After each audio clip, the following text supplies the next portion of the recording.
We are joined now live from Miami by Senator Marco Rubio. Senator, good evening. Nice to have you with us tonight. Good evening. You have so far have no wins in your column tonight. Are you disheartened? No, of course not. First of all, let's understand where we are in this campaign. We're still in the proportional phase. That means these states are awarding delegates on the basis of the percentage of votes you get. We're going to have a significant number of delegates out of every state tonight. In fact, in the state of Virginia, a state we were trailing by 15 points in the last polls that were taken, we basically have as many delegates as Donald Trump has at the end of the night. Minnesota's still out, and we're doing well there in the early returns. We feel good about it. So usually in a traditional race, when you have someone like Donald Trump in the lead in some of these states, you would have everybody coming back together and saying, all right, it's time for everyone to get out and rally around the front runner. What's happening is the opposite.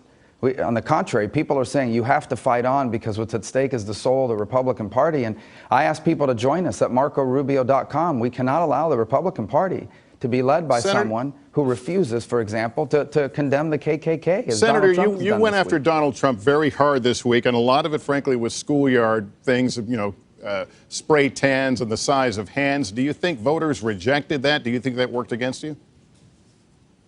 No. First of all, Donald Trump has been insulting people for the last 12 months.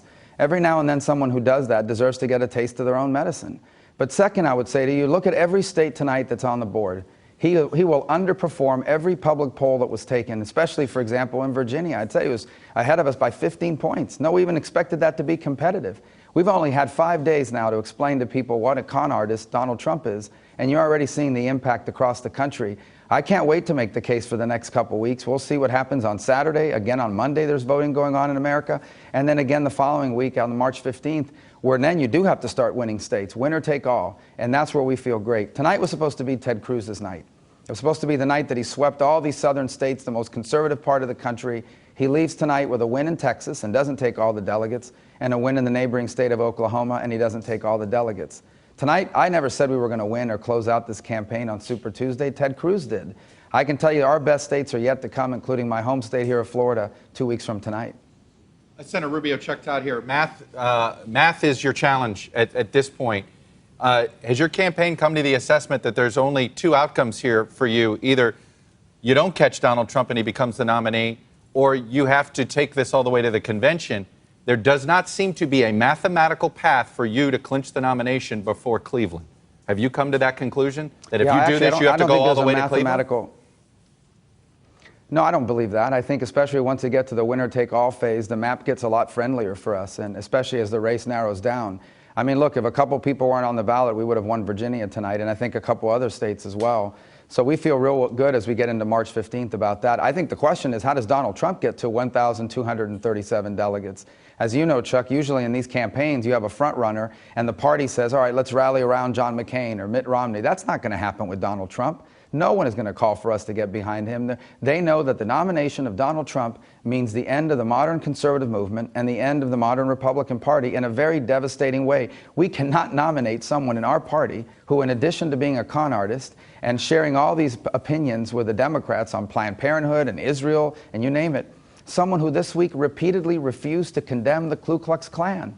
That means devastation in November. A vote for Donald Trump now is a vote for Hillary Clinton in November.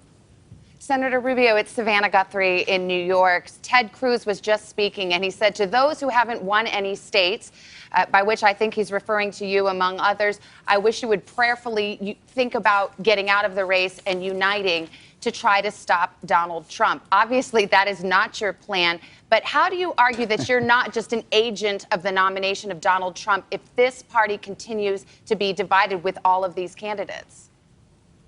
Yeah, I understand Ted's spin on this, but here's my answer to that. Ted was supposed to clean up tonight. His entire campaign was built on winning Iowa, South Carolina, and sweeping the southern states, and tonight was the night that he was going to claim victory. That didn't happen. Ted Cruz basically won his home state, where he's not going to get the majority of delegates, or he's not going to get all the delegates, and he won the neighboring state of Oklahoma, where he's going to have to share delegates, and that's it. And where does he win from here? I mean, that's the question Ted has to ask. Ted can't unify the Republican Party, and he most certainly can't grow it. I'm the only one in this race that consistently beats Hillary Clinton in every poll.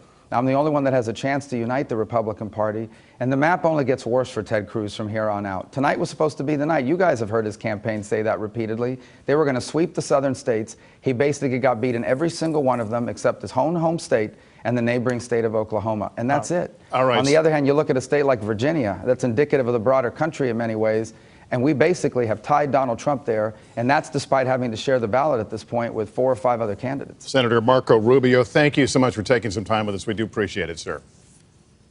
Hey, NBC News fans, thanks for checking out our YouTube channel. Subscribe by clicking on that button down here, and then click on any of the videos over here to watch the latest interviews, show highlights, and digital exclusives. Thanks for watching.